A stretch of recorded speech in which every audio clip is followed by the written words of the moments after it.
अरे बहू, तेरी सास कहाँ है? उसको बोल मेरे लिए काढ़ा बनाएगी। मेरा गला बहुत खराब है आज। बाबूजी मैं ही बना लाती हूँ आपके लिए काढ़ा। नहीं नहीं बहू, तेरी सास ही बनाएगी। उसी का काढ़ा मुझे फायदा करता है। उसके हाथ का काढ़ा पी के मेरा गला ठीक हो जाता है। ठीक है बाबूजी, मैं भी माँ को बोल देती हूँ। बाबूजी, माँ जी ने तो साफ साफ मना कर दिया काढ़ा बनाने के लिए। क्या मना कर दिया? जा बहू, फिर तू ही बना ला काढ़ा। मुझे उससे कुछ यही उम्मीद थी। मैंने तो बोला भी माँ जी को कि बाबूजी आपके हाथ का काढ़ा पी के ही ठीक होते हैं, पर मुझे तो साफ मना कर दिया माँ जी ने। अच्छा, उसने साफ मना कर दिया। मैं आगे से कोई काम बोलूंगा ही नहीं उसको। जा बहू, तू ही बना ला मेरे लिए काढ़ा। जी ठीक है बाबूजी, मैं ही बना लाती हूँ। पता नहीं कौन से घमंड में रहती है, मेरी पत्नी होके जो एक बात मेरी मानती हो। इस घर में किसी को मेरी फिक्र नहीं है। जब मेरी पत्नी को ही मेरी फिक्र नहीं है तो और किसी को क्यों होगी? इस घर में तो सब अपने हिसाब से चल रहे हैं। सब अपने हिसाब से सारे काम कर रहे हैं। आज इनका गला बहुत खराब हो रहा था। आज जब ये आ जाएंगे ना तो इनके लिए काढ़ा बनाऊंगी खुद अपने हाथों से। उस काढ़े से इन्हें बहुत फायदा होता है। काढ़ा पीते ही इनका गला ठीक हो जाएगा। अब तो दोस्त के यहाँ से आने वाले होंगे ये। एक बार बहू से पूछ लेती हूँ, कहीं आ तो नहीं गए बाहर? अरे बहू, मैं तेरे पास आ रही थी।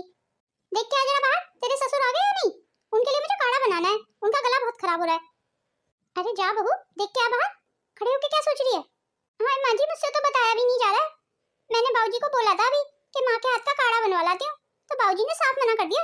वो कह रहे थे मुझे नहीं पीना उसके हाथ का काढ़ा। अच्छा, ऐसा कहा उन्होंने? और तो और माँ जी, वो तो ये भी कह रहे थे आइंदा से किसी काम के लिए नहीं बोलेंगे आपको। इसलिए माँ जी मैं ही दे देती हूँ बाबूजी को काढ़ा बना के। हाँ ठीक है, तू ही दे दे। ठीक है, अब जा तू। कोई बात नहीं है, मेरे हाथ का काढ़ा नहीं पीना तो मत पियो। मैं कौन सा मरी जा रही हूँ अपने हाथ का काढ़ा पिलाने के लिए तुम्हें। अब जो तुम्हारा काम कर दे ना, उसी से अपना काम करवाओ। मुझसे कहने की जरूरत भी नहीं है। भाभी, भाभी। जी नेहा दीदी कहिए। भाभी आपके पास 500 रुपए हैं? मुझे जरूरत थी जरा। 500 रुपए? 500 रुपए तो नहीं है दीदी अभी मेरे पास। पर आपको 500 रुपए की क्या जरूरत पड़ेगी दीदी? भाभी मुझे एक बुक खरीद के लानी है अपनी। अब मैं किससे लूं 500 रुपए? माँ भी घर पे नहीं है। अरे तो दीदी कोई बात नहीं है, माँ का पर्स तो हमेशा रखा ही रहता है ना उनकी अलमारी में। आप उसमें से निकाल लो 500 रुपए। पर मम्मी गुस्सा करेंगी ना भाभी फिर। अरे नहीं दीदी, उसमें गुस्से की क्या बात है? आपको किताबें तो खरीदनी है अब, वो तो जरूरी है। आप निकाल लो। जब माँ आ जाएंगी ना तो मैं उनको बता दूंगी कि आपने उनके पर्स में से 500 रुपए लिए थे। चलो ठीक है भाभी, फिर ऐसे ही कर लेती हूँ मैं। मेरे पर्स में से 500 रुपए किसने निकाले? जी माँ जी, आप कुछ ढूंढ रही हैं? अरे हाँ बहू, मेरे पर्स में से 500 रुपए गायब हैं। वही ढूंढ रही हूँ मैं। ऐसे 500 रुपए कहाँ जा सकते हैं? मेरे कमरे में तो कोई आता जाता भी नहीं है, और मैंने तो कहीं खर्च भी नहीं किए। मुझे अच्छे से याद है कि मेरे पर्स में 500 रुपए थे। माँ जी, मैंने नेहा दीदी को आते हुए देखा था आपके रूम में। कहीं उन्होंने तो नहीं लिए पैसे? मैंने उन्हें आपकी अलमारी खोलते हुए भी देखा था माँ जी। इसका मतलब पैसे नेहा ने लिए हैं और उसने मुझे बताया भी नहीं। शायद भूल गई होंगी माँ जी। ये तो आप नेहा दीदी से पूछो कि क्यों नहीं बताया उन्होंने। पर माँ जी मुझे ये समझ नहीं आ रहा, नेहा दीदी को 500 रुपए की क्या जरूरत पड़ गई जो उन्हें आपके पर्स से चोरी करनी पड़ी? कहीं वो अपने किसी दोस्त के साथ पिक्चर देखने तो नहीं गई थी? अब ये उम्र ही ऐसी है माँ जी, इस उम्र में कब क्या हो जाए कुछ भरोसा थोड़ी है। हो ना हो माँ जी, ये किसी लड़के के साथ पिक्चर ही देखने गई है। अरे नहीं नहीं बहू, मेरी नेहा ऐसी नहीं है। आजकल जो दिखता है ना वो होता नहीं है माँ जी। आजकल किसी पे भरोसा करने का समय नहीं है माँ जी। मुझे लगता है मेरी नेहा को कोई बहुत ज्यादा जरूरत होगी, इसीलिए उसने पर्स में से पैसे निकाले। आप अगर पूछेंगी ना उनसे माँ जी कि पैसे का क्या किया, तो आपको यही बोलेंगी कि उन्होंने किताब खरीदी है। अब आपको ये थोड़ी बता देंगी वो कि वो लड़के के साथ पिक्चर देख के आई हैं। तो रुक बहू, मैं भी पूछती हूँ नेहा से। नेहा, नेहा। जी माँ, आपने मुझे बुलाया? नेहा, तूने मेरे पर्स से पैसे निकाले हैं? जी माँ, मैंने 500 रुपए निकाले हैं आपके पर्स से। पर तुझे क्या जरूरत पड़ गई 500 रुपए की? वो माँ, मुझे बुक खरीदनी थी। सुन लिया माँ जी, अब तो तसल्ली हो गई आपको। अब तो नेहा दीदी आपसे झूठ बोलना भी सीख गई है माँ जी। तू जा बहू, अपना काम कर, किचन में बहुत काम पड़ा है। अब मुझे पैसे अलमारी से हटाने होंगे और कहीं पैसे रखूंगी अब, क्योंकि इस घर में कोई भरोसे के काबिल नहीं है। पता नहीं सारे रिश्ते नातों को हुआ क्या है। इन्हीं बातों को मैं किसी को बोल दूं तो मैं बुरी हो जाती हूँ। मेरा तो इस घर में कोई अपना नहीं है, ना पति अपना है ना बेटी अपनी है। बेटा भी अपना नहीं है मेरा तो। मुझे तो हमेशा अकेले ही रहना है। खैर, अब मुझे अपना मूड ज्यादा नहीं खराब करना चाहिए। अगले महीने मेरे छोटे बेटे की शादी है। शादी वाले घर में तो बहुत काम फैलेगा। अब मेरे नितिन की शादी की मुझे बहुत सारी तैयारियां भी करनी है। बस भगवान से यही प्रार्थना है कि मेरे नितिन की शादी अच्छे से निपटवा दें। एक नितिन ही तो है जो मुझसे सही से बात करता है। पता नहीं बाकी सब लोगों को तो क्या हुआ है इस घर में। बाकी घर के सारे लोग तो एक दूसरे में अपनी चिड़न निकालते हैं, कोई एक दूसरे से बात नहीं करता ढंग से। नेहा भी हर समय चिड़ी सी रहती है मुझसे, उसके पास भी समय ही नहीं है मुझसे बात करने का। और दूसरी तरफ मेरा पति भी मुझसे खुंदक निकालता है। कभी कभी तो मुझे ऐसा लगता है जैसे मेरे घर को किसी की नजर लग गई। अरे नेहा दीदी। जी भाभी कहिए। आपको पता है नेहा दीदी, माँ जी तो इस बात पे विश्वास ही नहीं कर रही थी कि आपने वो 500 रुपए अपनी किताब खरीदने के लिए लिए हैं। तो फिर माँ को क्या लग रहा था कि मैंने किस लिए लिए है वो 500 रुपए? माँ जी तो ये कहनी थी नेहा दीदी कि आप किसी लड़के के साथ जरूर पिक्चर देखने गई हैं, इसीलिए आपने निकाले हैं वो पैसे। क्या ऐसा कहा माँ ने? माँ का ना दिमाग खराब हो गया है बिल्कुल। मुझे अब माँ से बात ही नहीं करनी है। हाय मुझे बड़ा मजा आता है 1 की 2 लगाने में। अब घर में इतनी शांति भी तो अच्छी नहीं लगती है ना। और वैसे भी मैं ज्यादा कुछ थोड़ी करती हूँ, मैं तो थोड़ी सी इधर की उधर कर देती हूँ और उधर की इधर कर देती हूँ। मेरा काम तो बस बातें आधी अधूरी बताने का है, और जो मैं चाहती हूँ वो बड़ी आसानी से हो जाता है फिर। आशा बहू, 1 कप चाय बना के दे देना मुझे। आशा तो है नहीं अभी घर पे, मैं ही बना लाती हूँ आपके लिए चाय। रहने दे फिर, कोई जरूरत नहीं है चाय की, मुझे नहीं पीनी तेरे हाथ की चाय। अब तू यहाँ खड़े होके क्या कर रही है? जा अपना काम कर, कोई काम धाम नहीं है तेरे पास। भगवान मेरे पति को भी थोड़ी बहुत बुद्धि दे। नई बहू के सामने 10 बातें सुना के चले गए हैं मुझे। इन्हें तो ये भी नहीं पता कि नई बहू के सामने कैसे बात करनी है मुझसे। अभी नितिन की नई शादी हुई है, अब नई बहू क्या क्या सोचेगी हमारे बारे में, कैसे सासू ससुर है जो लड़ते रहते हैं आपस में। वैसे भी थोड़े दिन के बाद तो उसे सब कुछ पता चल ही जाना है इस घर के बारे में। मैं भी कब तक छुपाऊंगी उससे कि इस घर में कोई खुश नहीं रहता है, सबके मुंह बने रहते हैं और कोई किसी से बात भी नहीं करता है। मुझे आपसे एक बात पूछनी थी। हाँ हाँ पूछो ना। ये आपके माँ बाबूजी हमेशा आपस में ऐसे ही लड़ते रहते हैं? मैंने इस घर में देखा है कोई किसी से सीधे मुंह बात ही नहीं करता। माफ करना पर मुझे आपके घर का माहौल बड़ा अजीब लगा। क्या हमेशा से आपका घर का माहौल ऐसा ही है? नहीं, हमेशा से तो नहीं था, पर जब से बड़े भैया की शादी हुई है ना, तब से ऐसा हो गया है। पर बड़े भैया की शादी का और घर के माहौल का आपस में क्या तालमेल है? आपके घर का माहौल तो पहले से ही खराब होगा ना। नहीं नहीं, मेरे घर का माहौल बहुत अच्छा था, सब आपस में बहुत खुश रहते थे। पर जब से बड़े भैया की शादी हुई है ना, पता नहीं घर के माहौल को क्या हो गया। अब तो इस घर में सब एक दूसरे को काटने को आते हैं। अच्छा चलो मैं चलता हूँ। और हाँ, तुम्हें ना किसी से फालतू बात करने की जरूरत नहीं है। इस घर में कोई किसी से सीधे मुंह बात नहीं करता। तुम बस अपने काम से काम ही रखना। जी ठीक है, चलिए मैं आपका लंच दे देती हूँ बना के। इनका लंच तो दे दिया बना के, अब मैं दोपहर के खाने की तैयारी कर लेती हूँ। पर दोपहर को क्या बनेगा माँ जी से पूछ लेती हूँ। कहीं जा रही हो क्या तुम?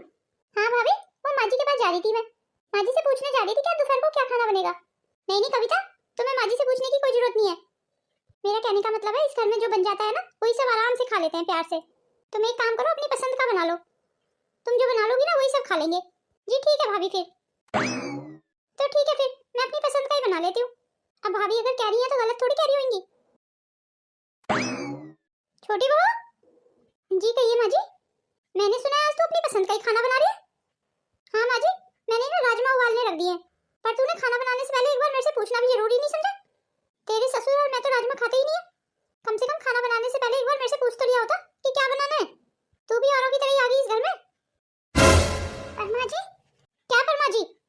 अभी तो इस घर में नई आई है ना, तो तेरा एक बार पूछना बनता था ना अपनी सास से कि क्या बनाना है खाने में, कौन क्या खाता है कौन क्या नहीं खाता इस घर में। पर नहीं, तुझे तो अपनी मनमर्जी करनी थी। अब तूने राजमा उबाल लिए है ना, अब तू ही बना के खा ले उन्हें। सही तो किया माँ जी ने मुझे डांट दिया, मुझे खाना बनाने से पहले माँ जी से पूछ लेना चाहिए था। पर कोई बात नहीं है, ऐसे सीखते सीखते तो सीखूंगी मैं। अब मैं कल से माँ जी से पूछ लिया करूंगी। अभी मैं राजमा के साथ कुछ और भी बना लेती हूँ जिसे माँ बाबू जी खा लें। लगता है माँ जी भी दोपहर वाली बात से अभी तक नाराज है मुझसे। चलो मैं माँ जी से माफी मांग लेती हूँ।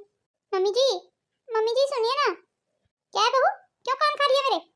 माँ जी आप अभी तक नाराज है मेरे से वो राजमा वाली बात से। मम्मी जी मैं आपसे हाथ जोड़ के माफी मांगती हूँ, मुझे माफ कर दीजिए। आइंदा से ऐसी गलती कभी नहीं करूंगी मम्मी जी। हाँ हाँ ठीक है, अब नाराज नहीं हूँ तुझसे। जा तू अपना काम कर किचन में जाके। पहले बोलिए माँ जी कि आपने मुझे माफ कर दिया। अरे हाँ बहू माफ कर दिया, जा अब। चलो पहली बार इस घर में किसी ने अपनी गलती तो मानी। मेरी छोटी बहू संस्कारी है, ये देख के मुझे बहुत अच्छा लगा। ये घर में सब एक दूसरे से मुंह बना के क्यों रहते हैं? आज मैंने सबको देखा, कोई किसी से बात नहीं कर रहा था। ये सब इतना चिड़े चिड़े क्यों रहते हैं? खाने की टेबल पे भी कोई एक दूसरे से बात नहीं कर रहा था। बाबूजी अपनी पत्नी से बात नहीं करते हैं, नेहा दीदी अपनी मम्मी से बात नहीं करती है, बड़े भैया बाबूजी से बात नहीं करते। आखिर ये चल क्या रहा है इस घर में? कुछ भी हो मुझे पता लगाना ही होगा। अरे छोटी, तुमने क्या अभी माँ जी से माफी मांगी? पर ये बात आपको कैसे पता दीदी? माँ जी भी एक्टिंग कर करके मुझे बता रही थी कि छोटी बहू भी मुझसे माफी मांग के गई है। ऐसे तुम्हें माँ जी से माफी नहीं मांगनी चाहिए थी। जब तुम्हारी कोई गलती नहीं थी तो तुम्हें झुकने की क्या जरूरत थी? नहीं भाभी गलती तो थी, मैंने माँ जी से पूछा भी नहीं और खाना बना लिया अपनी पसंद का। माँ जी की जगह और कोई होता ना भाभी, उसे भी बुरा लगता। तुम्हें पता नहीं है शायद, माँ जी के भाव तो और ज्यादा बढ़ गए जब से तुमने उनसे माफी मांगी है। मुझे तो नहीं लगता कि तुम्हें उनसे माफी मांगनी चाहिए थी। वैसे भी सास ससुर तो यही चाहते हैं कि बहुएं झुक के ही रहें। मेरा तुम्हें समझाना फर्ज था, बाकी तुम्हारी मर्जी है। चलो मैं चलती हूँ। अच्छा राधा, मेरा ना कुर्ता है एक, उसे कलफ करा के और प्रेस करा के रख देना। देखा बहू तूने, ऑर्डर चला के चले गए। प्रेस करा के रख देना और कलफ करा के रख देना इनके कुर्ते पे। वैसे तो मुझसे बात करते नहीं है, और अब अपना काम पड़ा है तो मुझसे बात कर रहे हैं। मैं क्या इनकी नौकर लगी हुई हूँ? कोई काम आता है तो मैं याद आती हूँ फिर। बाबूजी आप मुझे दीजिए अपना कुर्ता, मैं उस पे कलफ करके प्रेस कर दूंगी। पर बहू, मैंने तो तेरी सास को बोला था। अब कैसे बताऊं बाबूजी आपको? माँ जी तो बहुत गंदा मुंह बना रही थी अभी। वो कह रही थी वो क्या आपकी नौकर लग रही है? काम के समय पे आपको माँ जी याद आती है? हाय बाबूजी, मुझे तो सुन के बहुत बुरा लगा, इसलिए मैं आ गई हूँ आपके पास।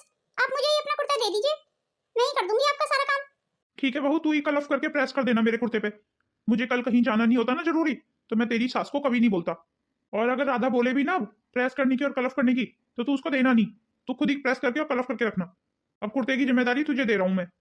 तू ही तो है बहू जो थोड़ा बहुत मेरा ध्यान रख लेती है, नहीं तो इस घर में तो किसी को मेरी पड़ी ही नहीं है। मैं तो आपके और माँ जी के बीच में सब कुछ ठीक करना चाहती हूँ बाबूजी, पर कैसे करूँ मुझे कुछ समझ नहीं आ रहा है। मुझे तो ये लग रहा है बाबूजी कि दिन पे दिन चीजें खराब होती जा रही हैं। जिस घर में तेरी सास जैसी औरतें हो ना, उस घर का यही हाल होता है। अब माँ जी नहीं कर रही है कुर्ते पे कलफ और प्रेस, तो मैं ही क्यों करूँ? इसका मतलब माँ बाबूजी के बीच में गलतफहमियां भाभी ने पैदा कराई हैं। वो तो अच्छा है, मैं बालकनी में अभी सफाई कर रही थी और मैंने सब कुछ सुन लिया। अगर माँ जी ने कुछ कह भी दिया था तो भाभी को क्या जरूरत थी पापा को सारी बात बताने की? कुछ बातों को हमें छुपा के रखना चाहिए। अब घर है, परिवार है, तो परिवार में तो 10 बातें बोली जाती हैं एक दूसरे के लिए। इसका ये मतलब थोड़ी है कि सारी बातें बता दो एक दूसरे को जाके। इन्हीं चीजों से रिश्तों में दरार पैदा हो जाती है। ये भाभी भी ना, अच्छा अब समझ आया मुझे। तभी ये मुझे कह रहे थे कि भैया की शादी के बाद ये चीजें खराब हुई हैं घर में। हो ना हो ये भाभी करा रही है सब कुछ खराब। चलो अब मुझे कुछ ना कुछ करना पड़ेगा। माँ, माँ। हाँ बोल अशोक, क्या काम है? माँ ये पैसे हैं कुछ, इन्हें संभाल के रख लो। ये पैसे मुझे कल वापस कर देना। और हाँ माँ, लापरवाही नहीं होनी चाहिए बिल्कुल, इन्हें बहुत संभाल के रखना। कभी पता चले आप पिछली बार की तरह पैसे रख के भूल गई। हाँ ठीक है, संभाल के रखूंगी इस बार। मुझ पे विश्वास भी नहीं है और सबको पैसे भी रखवाने हैं मेरे पास। देख रही है ना बहू तू, ऐसे हैं इस घर के लोग। जाइए माँ, अब इन पैसों को संभाल के रख लीजिए। अरे मेरा कुर्ता कहाँ है? लगता है कलफ नहीं हुआ है अभी और प्रेस भी नहीं हुई है। इस घर में मेरी बातों की तो किसी को कोई अहमियत ही नहीं है। अब मैं क्या पहन के जाऊं? बहू, बहू, बहू, तूने कुर्ता कलफ और प्रेस कर दिया? कहाँ है मेरा कुर्ता? ओह बाबूजी, मुझे तो समय ही नहीं मिला, मैं तो भूल गई। अब इसमें तेरी क्या गलती बताऊं बहू मैं? ये काम तो तेरी सास के करने के हैं। तेरे पास भी तो घर में 36 काम होते हैं। अब मेरा मन तो करता है ना इस घर को छोड़ के ही चला जाऊं मैं। तेरी सास के साथ तो रहना भी मुश्किल हो गया है मेरा। ये लीजिए जी आपका कुर्ता। माँ जी, ये कब किया आपने? क्यों बहू, तू इतनी हैरान क्यों हो रही है? मुझे ऐसा लग रहा है कि तुझे अच्छा नहीं लगा कि मैं तेरे बाबूजी के कुर्ते पे प्रेस और कलफ कर लाई। अरे नहीं नहीं माँ जी, ये कैसी बातें कर रही हैं आप? ठीक है माँ जी, मैं चलती हूँ, मुझे कुछ काम याद आ गया है। और आप भी सुनिए, आइंदा से आपका कोई भी काम होता है ना तो मुझे बोला कीजिए, बहू को बोलने की जरूरत नहीं है। मैं तो हमेशा तुझे ही बोलता हूँ, पर तू ही है जो मना कर देती है मेरे कामों से। मैंने आपके काम के लिए कभी मना नहीं किया। अब जाओ पहन लो अपना कुर्ता। अब बता कैसा लग रहा हूँ मैं? अच्छा लग रहा हूँ ना मैं कुर्ता पहन के? हाँ बहुत अच्छे लग रहे हो, आप ही आप नजर आ रहे हो सारे में। अच्छा अच्छा, धन्यवाद। और मेरी बातों को ज्यादा दिल पे मत लिया कर। आज कितने खुश नजर आ रहे हैं ये। और तो और मुझे धन्यवाद भी बोल के गए। तूने बहुत अच्छा किया बहू कि तूने समय पे ये कुर्ता देने के लिए बोल दिया अपने बाबूजी को, नहीं तो आज ना तेरे पापा के और मेरे रिश्ते और ज्यादा खराब हो जाते। और तुझे पता है आज इन्होंने मुझे धन्यवाद भी बोला। अरे वाह माँ, आपकी तो खुशी छुपाई नहीं छुप रही है। अब आप देखना माँ, इस घर में सब कुछ पहले की तरह हो जाएगा। जैसे आप लोगों के रिश्ते बिगड़े थे ना माँ, ऐसे सब ठीक होने लगेंगे। घर में छोटी छोटी बातें तो होती है माँ, जो पहाड़ का रूप ले लेती है बाद में और रिश्तों को तहस नहस कर देती हैं, और हम लोगों को पता ही नहीं चलता कि गलती कहाँ हो रही है। इसलिए माँ आप भी ना आइंदा से ध्यान रखना, कोई भी बात ना किसी के सामने मत किया करो। मैं समझ गई बहू कि तू किसकी बात कर रही है, मुझे किसके सामने कोई बात नहीं करनी है। मैं तो हमेशा से ऐसी थी, पर बड़ी बहू आने के बाद हमारे घर के रिश्ते ज्यादा खराब हुए हैं। ये बड़ी बहू लगाऊ बुझाऊ लग रही है मुझे, ये एक की दो बना के लगाती है। लगता है भाभी को भी समझ ही नहीं है माँ कि किससे क्या बात करनी है और किससे क्या बात नहीं करनी है। पर उन्हें भी जल्दी एहसास हो जाएगा माँ, जब तक उन्हें एहसास नहीं होगा ना अपनी गलती का, तब तक कुछ ठीक होने वाला नहीं है माँ। वो जो छोटी छोटी बातों को एक का दो लगा के इधर उधर बता देती है ना, उसी से सारे रिश्ते खराब हुए हैं। अगर आपने किसी के बारे में कोई बात कह भी दी तो भाभी को कोई हक नहीं बनता कि वो सामने वाले को जाके सारी बातें बता दे। तू ठीक कह रही है बहू, पर तेरी बराबर की समझ सब में नहीं होती ना, मैं अब तक ये समझ ही नहीं पा रही थी कि आखिर गलती कहाँ हो रही है। वो तो तूने ध्यान दे दिया बहू, मैंने तो अब तक ध्यान ही नहीं दिया था इस बात पे कि बड़ी बहू हमारी लगाव बुझाऊ है। इसी की वजह से इतना माहौल खराब हो गया घर का। माँ, वो जो पैसे दिए थे आपको रखने के लिए, वो दे देना जरा। हाँ अभी ला रही हूँ, मैंने अलमारी में ही रखे हुए हैं। ये क्या, पैसे तो अलमारी में नहीं है। आप ध्यान से देखिए माँ, वही होंगे पैसे। देख लो माँ, आपसे नहीं रखे गए ना पैसे संभाल के, गुम कर दिए ना आपने। और मैंने वो कल ही बोला था कि बहुत संभाल के रखने हैं पैसे, मुझे आगे पार्टी को पेमेंट करनी है। एक काम जो आप ठीक से करती हो। शांत हो जाइए भैया, पैसे यही होंगे। पैसे कहाँ जा सकते हैं आपके घर में से? अभी दोबारा ढूंढेंगे तो मिल जाएंगे। कहीं पैसे नेहा ने तो नहीं ले लिए? क्यों माँ, आपका हमेशा शक मुझ पे ही क्यों जाता है अगर आपके पैसे गायब होते हैं तो? क्यों, तूने पहले भी तो निकाले थे 500 रुपए मेरे पर्स में से, तो तुझ पे शक क्यों ना जाए भला? आपको तो बस मुझ पे झूठा आरोप लगाना है और कुछ नहीं। आपकी आंखों में तो मैं हर समय खटकती हूँ ना।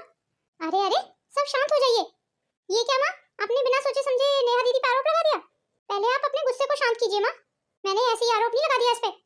पहले भी तो 500 रुपए गायब हुए थे मेरे पर्स में से और वो पैसे नेहा नहीं लिए थे। इसीलिए माँ, इस बार भी आपने मुझ पे ही आरोप डाल दिया।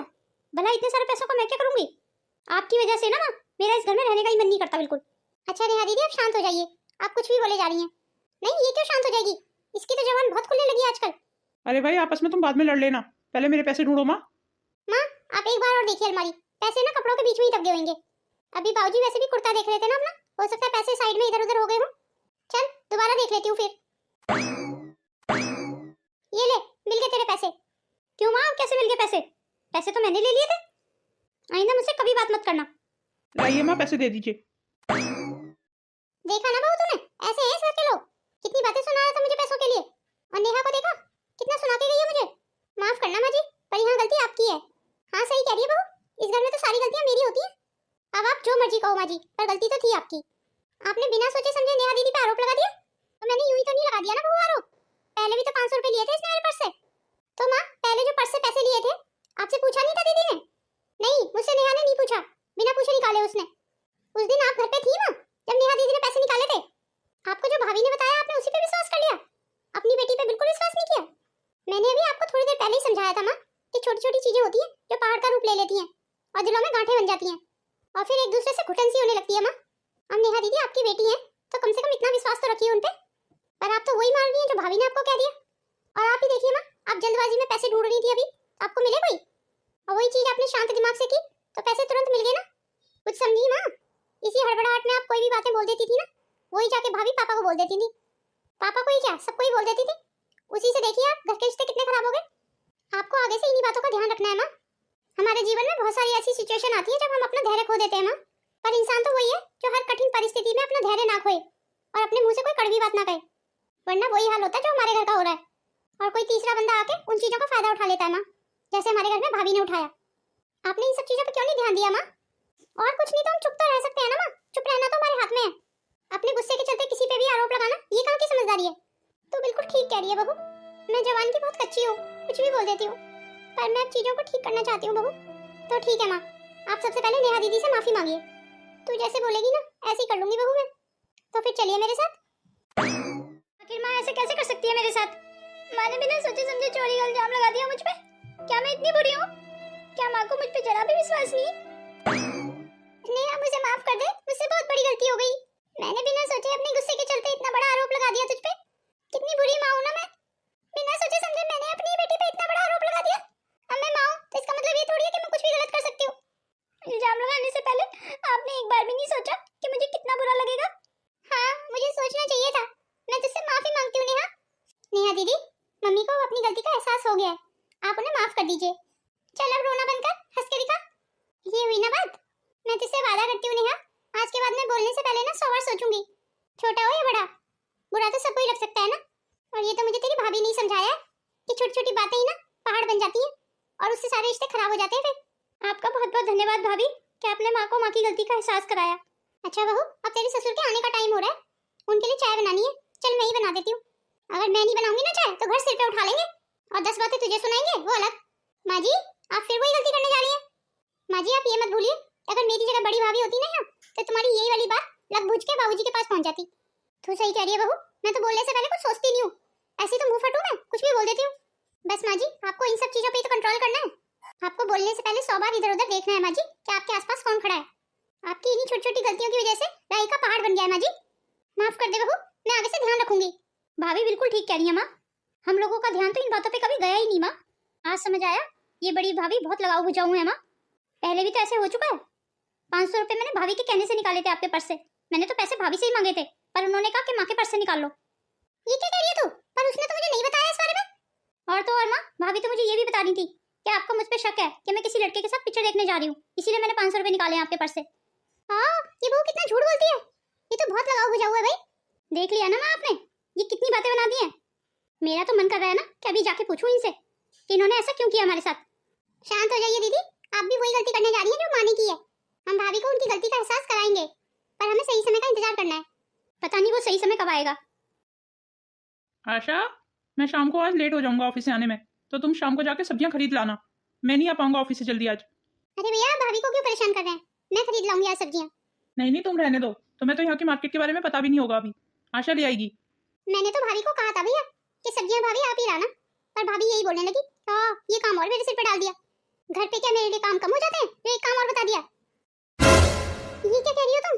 मैंने ऐसे कब कहा? मेरा वो मतलब नहीं था। क्यों भाभी, अभी तो आपने मेरे से कहा एक काम और सिर पे डाल रहे हैं आपके। वो तो मैंने तुम्हें ऐसे ही बोल दिया था, तुम इनके सामने क्यों बोल रही हो वो बात? इन्हें कितना बुरा लग रहा होगा ना, अभी कितना गुस्सा हो जाएंगे मुझसे।